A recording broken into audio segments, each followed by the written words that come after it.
Hello, and welcome back to The Drop, a podcast exploring the seen and the unseen, the known and the unknown, and all of the liminal spaces in between. My name is Claire. I'm an Akashic Records reader, shadow worker, and human on this earth looking at all of the things.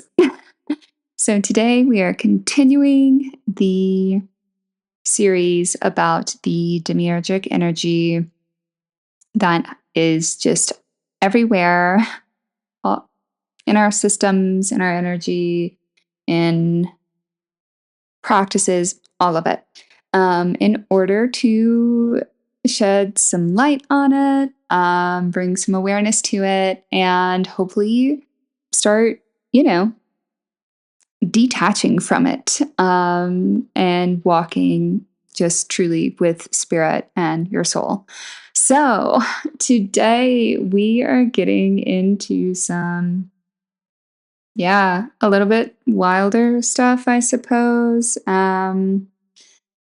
Starseeds and external rescue and rapture timelines and all of this stuff that just really serves to keep us disembodied and in a state of stasis. So let's take a deep breath and drop in. So we probably all know about the rapture, right? Jesus is coming back. If you're a believer, you're going to be taken up to your heavenly reward. The earth is suffering, but, the golden hallways of the mansion that God built for you in the sky is awaiting. Ah, I see so much within Ascension culture. Basically the same thing, just rebranded to, the ships are coming, you're going to ascend, you're, moving up in vibration, you're in the 5D. Different language, same psychology, right? Throughout history, humanity has been offered the same promise, like, you're trapped, but don't worry. Someone else is coming to save you, whether that be angels or messiahs or advanced civilizations or galactic councils or benevolent star families. The story always contains these elements, right? Like, you're chosen, you're different, and you're going to be lifted up out of here. Like, because you believe in this thing, because you vibrate at this frequency, because you're awake, because you're this or you're that, you are going to move and ascend. You're going to be rewarded. It feels empowering. It's also deeply, deeply disembodying. So here we're sort of looking at like the demiurgic energy, or like that pattern in cosmic form, right? This archetype, this energy doesn't only appear as like an angry sky god or a god that if you believe in it, then you'll have that heavenly reward. It evolves, just as we discussed in last week's episode. It speaks the spiritual language. It becomes advanced, it becomes technological, galactic, and futuristic. It's like, the realm is broken. You don't belong here. The fall of Atlantis. Your real home is elsewhere, like, trust the higher plan. And subtly, you start detaching from the earth, from your body, from your life, from politics. And I'm not saying detaching from politics is bad, but, I'm talking very black and white here, but like from systems and responsibility. Rescue. becomes replacement for sovereignty. And, in comes the idea of the starseed thing. I've very briefly spoken about this because I have, I don't know, uh, a lot of thoughts and opinions on it. And it's like not something that I really want to perpetuate within my work or, yeah, just my life, even, like this idea of being a star seed, of like being from a different planet, can feel very healing, It reframes alienation. Um, and explains like sensitivity and offers this cosmic belonging. Like when I first like heard about all of this, like I don't know, I was sitting with oh, a healer at some point in my life and she was just like, yeah, like I don't think you're from this earth, like I think you're a star, like a star being. And I was just like, what? Like, yeah, that makes so much sense. Like all the art that I was creating when I was younger, like, I mean, it was very strange, very out of this world, but it was like coming from what felt like a deep space of memory in some form. And so for a little bit, I kind of clung to that. I was like, wait, like, I need to learn about all of this. Um, Very quickly, though, I realized like how disembodying all of it was, how like out of reality. And I'm not sitting here saying like I don't believe in like cosmic or galactic life. I'm not saying that at all. Um, because I do. I do. Uh, my point being here is that it can be so like tightly clung to, this like shift between I carry cosmic memory to I'm not of this world, right? Because, or like, I don't belong here. I need to like return to where I do belong. And yeah, it yeets us right out of the life that we incarnated here on earth for a reason, for a purpose to be present in. Um, and it has other issues in it as well, because, if you're not of this world, you're less likely to protect it. You're less likely to confront injustice or engage in material change. And this archonic pattern loves spiritual dissociation. So let's do a bit of a quick deep dive on, the archonic energy. I've mentioned this word a lot. Um, but yeah, let's just do a little deep dive. So, in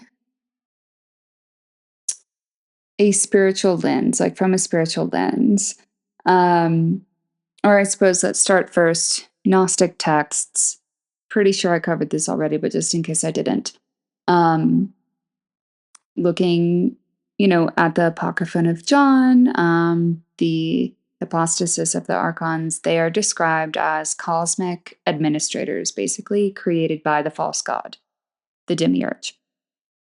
From a spiritual lens, they're like not sovereign consciousness constructs. It's artificial intelligence, it's inorganic awareness that feeds on distortion, um, and control, like feeding on shame, fear, scarcity, hierarchy, unworthiness, and separation, because these emotions like fragment our light body.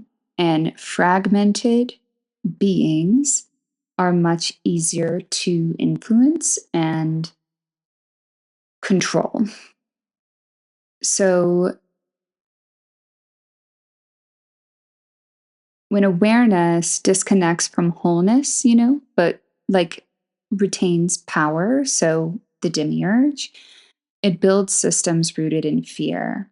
The archons maintain those systems. They are like the firewall of the false, nasty shadow matrix.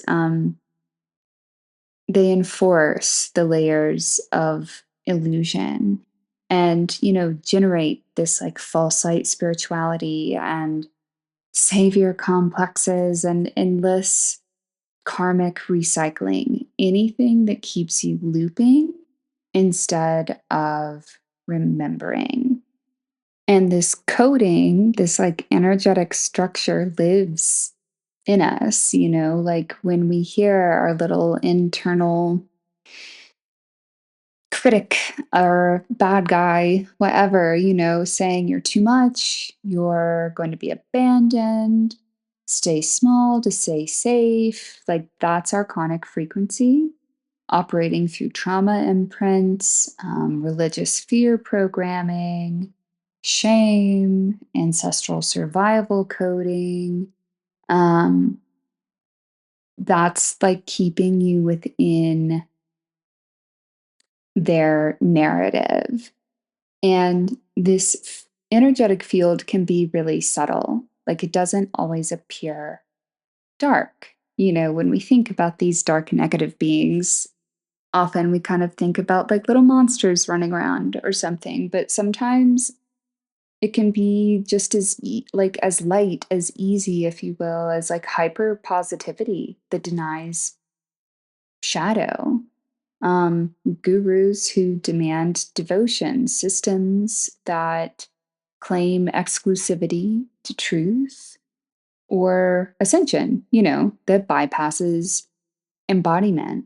If something requires you to abandon your body, your discernment, or your sovereignty, that isn't divine. That is archonic mimicry, essentially. Um,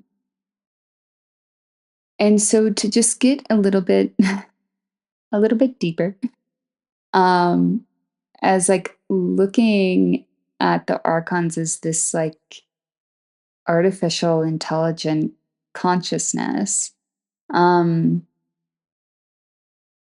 you could see them as like inorganic, like plasma entities or like thought forms that become self-sustaining, so like an egregore, or even just like psychic parasites living within like the astral space. Like they don't create, they distort. They don't sustain life force, and so they siphon it. um and this is where, this obsession with like contracts and vows and hierarchies and spiritual submission, is so present, because there is no understanding or really potentially capacity of love, but only leverage to maintain control. So um, you can notice this, energetically, archonic influence, like in the mental fog that just like isn't yours. Um, those sudden, like, quote, random shame spirals, where you can't find like a clear cause, or, being caught in the, like the repetitive, intrusive loops of, chronically never feeling enough, or any amplification of your unhealed wounds to keep you feeding that parasitic field. And this is where the shadow work really comes in so clutch, because you start to reclaim your body and question the inherited beliefs and refuse shame as an identity, and like dismantle that like savior slash victim polarity thing going on. Um, and you really learn discernment and like strengthen discernment over devotion. These fields within ourselves start to collapse under self trust and embodied presence, inner authority, integrating the shadow, and connecting so wholly with spirit.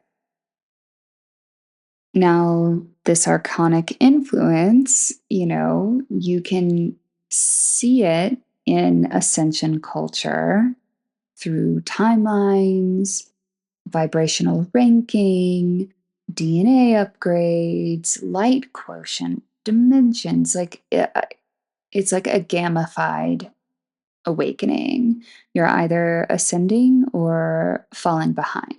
You're stuck in the sphere of missing the shift, of being left behind, or like not being at a high enough frequency. Fear is the fuel, even dressed in light. Now, let's do a little background on the Anunnaki. So, in Mesopotamian mythology, this is where this really comes up. Um, in the spiritual world, they're seen as like genetic engineers, architects of early human DNA modification, and essentially enslavers of the earth. Implementing these hierarchical power structures, that imprint of like divine authority, and this sort of like servant overseer dynamic that is embedded in civilization. So we have this like break between natural sovereignty and imposed authority. So mythically, the Anunnaki engineered humanity for labor. um, you know, Archetypically, this represents consciousness that extracts.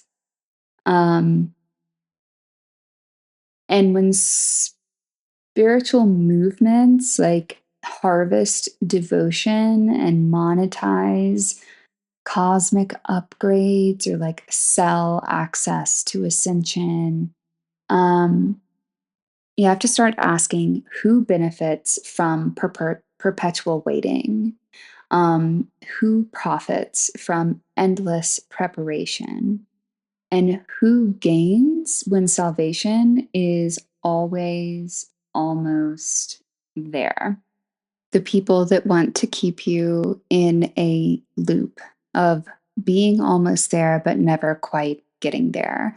So, this lifetime after lifetime after lifetime loop. We see this in like evangelical Christianity. The rapture promises, that the faithful will be taken, the rest will suffer. Um, then in modern spiritual culture, like the higher frequency people will ascend, the dense will remain in 3D.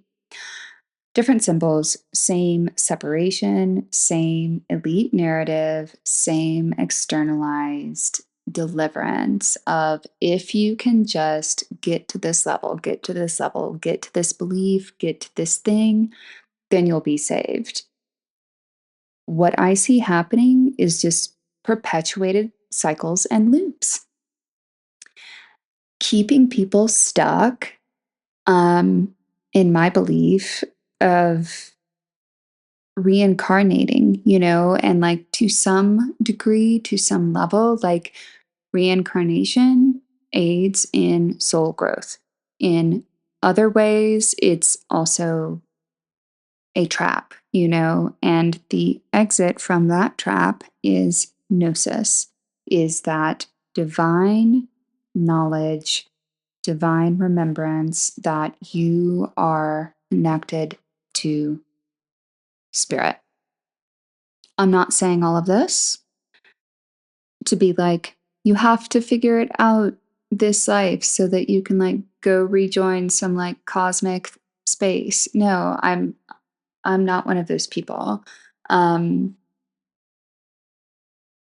my I don't know, I've just like never concerned myself with the afterlife that much. What I do concern myself with, though, is just the suffering on this earth and what I can do to help stop it. So that's why we are here. All right. Um,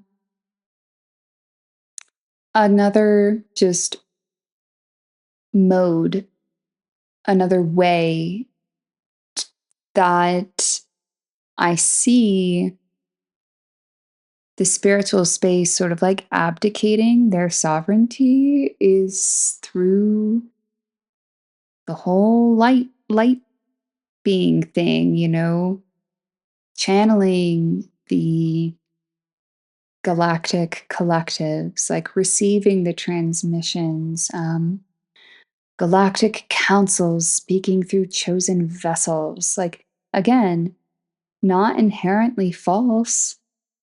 However, like, notice the pattern when the message either discourages or avoids or just doesn't even mention grounded action.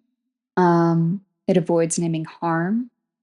It prioritizes cosmic timelines over local accountability. So, that like total dissociation of like worried about what's going on in the universe versus what's happening with your neighbor, like across the street, across the hall. Um, it's it can be parasitic. And if you are not paying attention to who and what you're giving your time and energy and power away to, and like how it's taking away from life on earth here right now, um it can it can really take you out of a grounded, like, heart centered, connected to soul and source space. And as I've talked about with, this eternal reward, in Christianity, the spiritual realm has this same thing, this like artificial salvation almost in advanced technology and DNA upgrades and light body activations and like solar flare events or astrological events, this promise that something external will reconfigure you. So Jesus died on the cross, his blood washes away all of our sins. It's external shadow work, or really just bypassing. Um, so, activate the light body, upgrade the DNA, you're going to ascend. Um, You won't have to integrate the shadow or dismantle the systems or confront the grief or the bad shit that you've done in your life, the trauma that you've experienced. You will simply be upgraded. And that is spiritual bypassing in just cosmic language. And I don't, again, there's so much nuance in all of this, are some of these practices beneficial and supportive of your growth and expansion and healing? Yeah, they are. But when you're like going to ceremony after ceremony or doing upgrade after upgrade or activation after activation without looking inside and actually working through your stuff, and bringing all of this down to earth into your body, you're being just kept in a loop. And the demiurgic energy loves this because as long as you're waiting for the ship to land, to be beamed up, for Jesus to come back, or the solar flare to like reset everything, or the next Saturn, I don't even know, conjunction, um, you're not building, you're not organizing or healing in grounded ways or disrupting the hierarchy or the patriarchy or whatever system it is that needs to fall down. You are kind of just preparing for departure, you know? And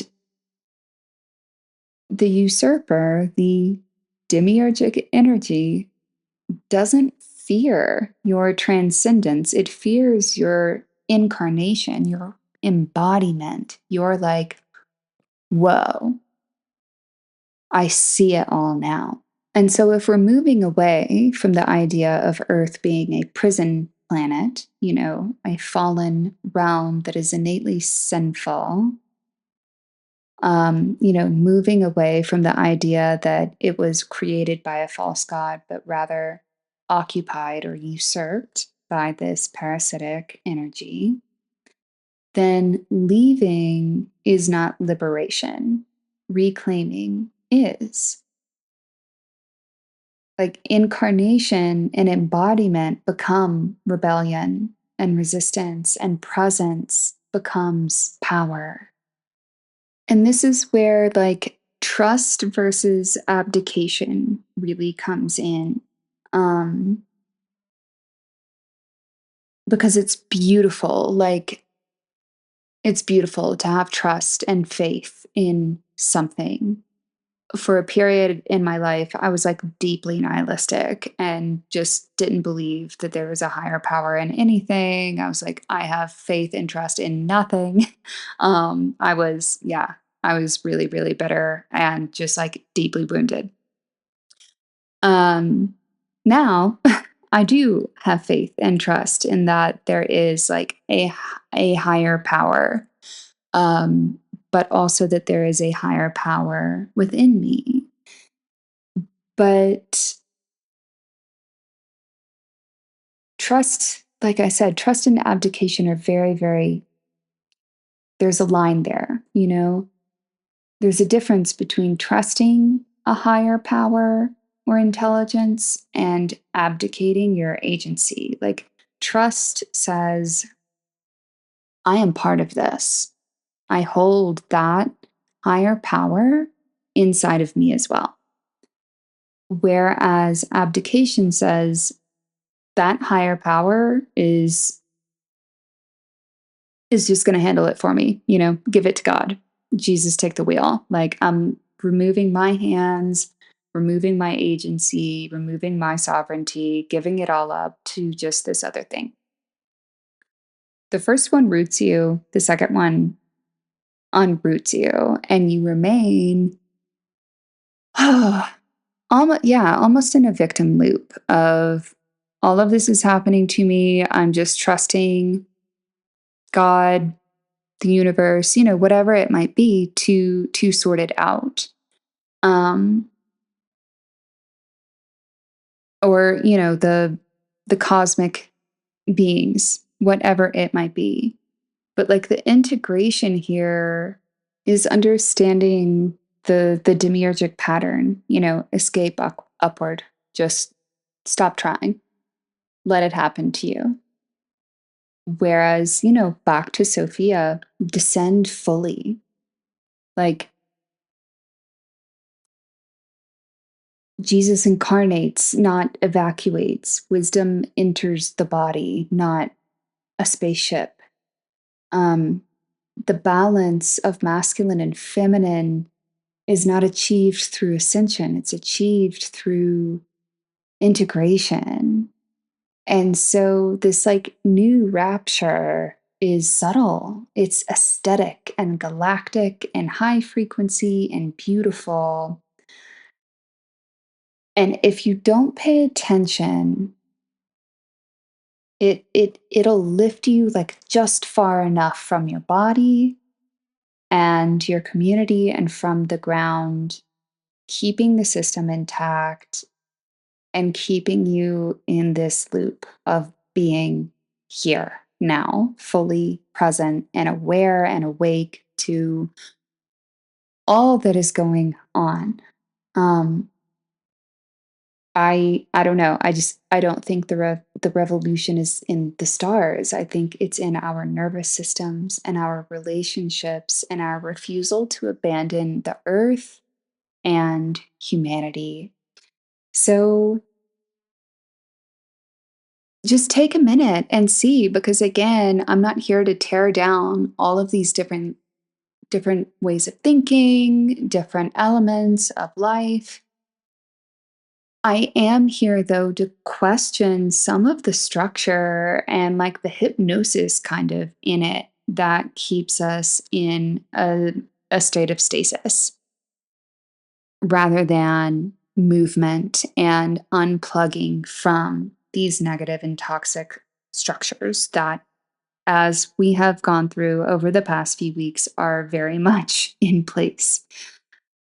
Um, so next week, we're going to be, like we've talked about, this demiurgic energy in the world, in systems.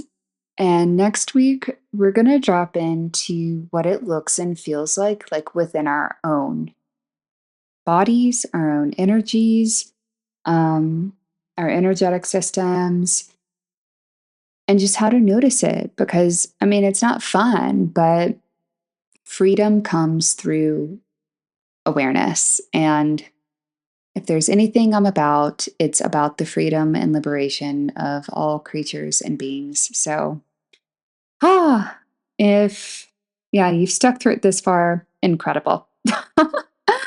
Thank you for being here.